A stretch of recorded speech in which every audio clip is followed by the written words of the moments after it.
নমস্কার বন্ধুরা, আমি অলি। লাইফ উইথ অলি চ্যানেলে সবাইকে স্বাগত।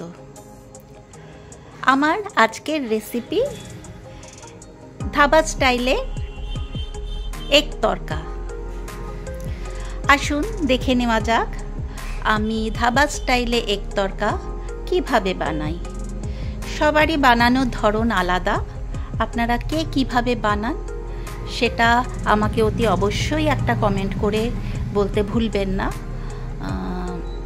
আমি কিভাবে বানাই সেটাই আমি আজ আপনাদের সঙ্গে শেয়ার করছি। এগ তরকা বানানোর জন্য আমি এখানে 3 রকমের ডাল নিয়েছি, আর যা যা উপকরণ লাগবে সবই আমি এখানে রেডি করে নিয়েছি। এই যে দেখছেন, এটা হচ্ছে রাজমা দিলে তরকার টেস্টটা কিন্তু দ্বিগুণ বেড়ে যায়। আর ওটা ছোলার ডাল, আর এটা মুগ তরকা, গ্রিন তরকা যেটাকে বলে। তো আমি সর্ষের তেল দিয়ে আজকে এই তরকার রেসিপিটা বানাবো। তো এখানে আমি কুকারে রাজমাটা দিয়ে দিলাম। রাজমাটা যদি ওভারনাইট ভিজিয়ে রাখেন তাহলে সেদ্ধ হতে কম সময় লাগবে। তারপরে আমি ছোলার ডাল, মুগ তরকা সব একে একে ওর মধ্যে অ্যাড করে দিলাম। এবারে 3টে সিটি দিয়ে আমি ওটাকে সেদ্ধ করে নেব। ওর মধ্যে আমি একটা কাঁচা লঙ্কা আর 1 চামচ নুন আর 1 চামচ হলুদ দিয়ে আমি এটাকে কুকারে সিটি দিয়ে নেব 3 থেকে 4টে। এরপর আমি কড়াই বসিয়ে দিয়েছি। কড়াইতে আমি পরিমাণ মতন সর্ষের তেল অ্যাড করে দিলাম। 2 টেবিল চামচ মতন সর্ষের তেল দিয়েছি।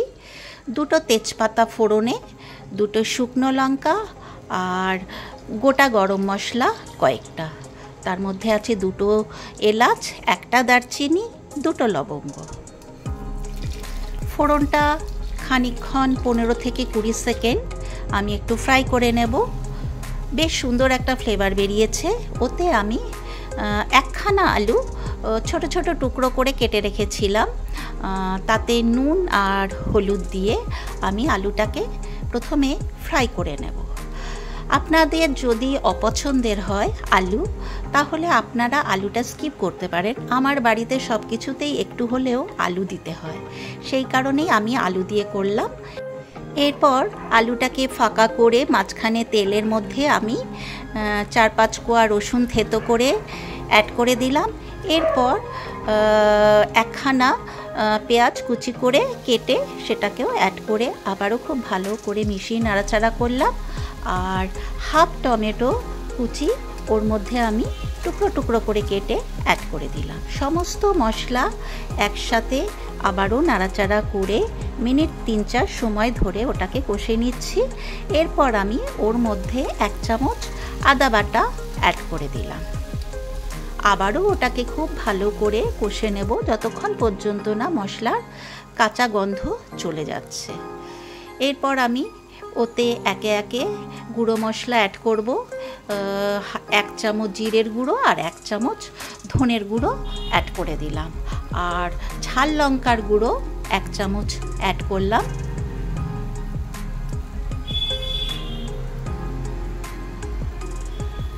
আর কাশ্মীরি মির্চ হাফ চামচ মতন অ্যাড করে দিলাম।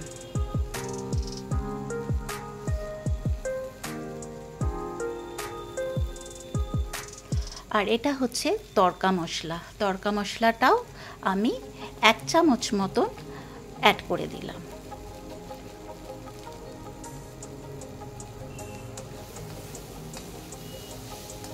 এরপর সমস্ত মশলা আলুর সাথে মিশিয়ে আবারও কিছুক্ষণ সময় ধরে ফ্রাই করে নেব।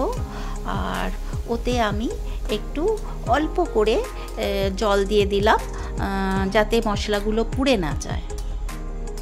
দিয়ে আবারও নাড়াচাড়া করলাম।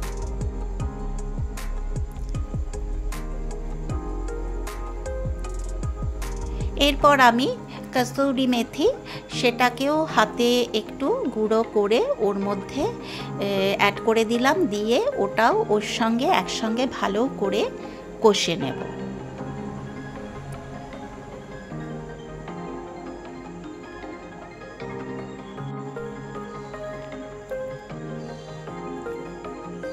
এরপরে আমি আবার আলুটাকে ফাঁকা করে মাঝখানে দুটো ডিম ফাটিয়ে অ্যাড করে দিলাম।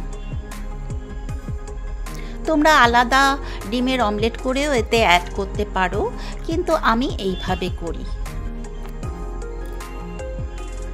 দুটো ডিমকেও ফাটিয়ে তারপরে ভালো করে আলুর সাথে আবারও খুব ভালো করে নাড়াচাড়া করে একটু কষিয়ে নিচ্ছি। এই এগ তরকার রেসিপি আপনারা গরম রুটি, লুচি, পরোটা, নান কিংবা রুমালি রুটি সবের সাথেই কিন্তু খেতে অসম্ভব ভালো লাগে। আমি আবারও কিছুটা তড়কা মশলা ছিল, সেটাকে মনে হলো যেন একটু কম হয়েছে, আবারও কিছুটা তড়কা মশলা অ্যাড করে দিলাম। সমস্ত মশলা দিয়ে আমার খুব ভালো করে আলুটাকে কষা হয়ে গেছে। এরপর আমি সেদ্ধ হয়ে যাওয়া যে তরকার ডালটা সেটাকে আমি ওর মধ্যে অ্যাড করে দিচ্ছি। তরকার ডালটাকেও সমস্ত উপকরণের সঙ্গে খুব ভালো করে নাড়াচাড়া করে মিনিট 3-4 সময় ধরে ওটাকে একটু আমি কষিয়ে নিচ্ছি।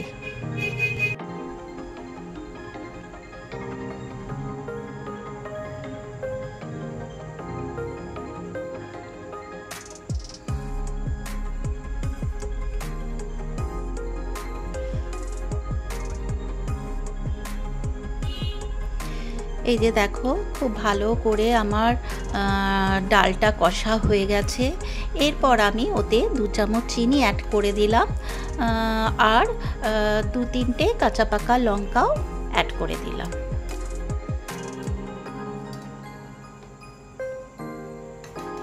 মিষ্টিটা দিলে এর স্বাদটা দ্বিগুণ বেড়ে যায় বলে আমার মনে হয়। তো তোমাদের যদি অপছন্দের হয় তাহলে মিষ্টিটা তোমরা স্কিপ করতে পারো। তারপর আবারও খুব ভালো করে নাড়াচাড়া করে একটু ঢাকা চাপা দিয়ে মিনিট 3-4 কুক হতে দেব।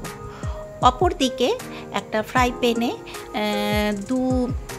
2 টেবিল চামচ মতন বাটার অ্যাড করলাম, করে ওতে 3-4টে রসুন কুচি অ্যাড করে দিলাম, আর 1 চামচ লাল লঙ্কার গুঁড়ো অ্যাড করে দিলাম, আর হাফ চামচ কাসুরি মেথি ওর মধ্যে অ্যাড করে মশলাটাকে খুব ভালো করে ফ্রাই করে একটা তড়কা বানালাম। এই তড়কাটা ওর মধ্যে আমি অ্যাড করে দেব। এই তড়কাটা দিলে কিন্তু তড়কার স্বাদটা দ্বিগুণ বেড়ে যায় বলে আমার মনে হয়। তোমরা যদি এইভাবে না করে থাকো তাহলে একবার এইভাবে বানিয়ে দেখবে, আশা করছি তোমাদের ভালোই লাগবে। তো আমার আজকের যে এগ তরকার রেসিপি তোমাদের কেমন লাগলো অতি অবশ্যই একটা কমেন্ট করে জানাতে ভুলো না।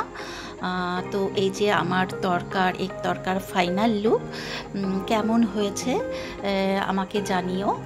আর আমার এই রেসিপি যদি তোমাদের ভালো লাগে অতি অবশ্যই বাড়িতে একবার ট্রাই করে দেখতে পারো, আশা করি তোমাদের ভালো লাগবে। আর যারা আমার চ্যানেলে নতুন, এখনও পর্যন্ত আমার চ্যানেল সাবস্ক্রাইব করোনি, তাদেরকে আমার চ্যানেল সাবস্ক্রাইব করার জন্য অনুরোধ রইল।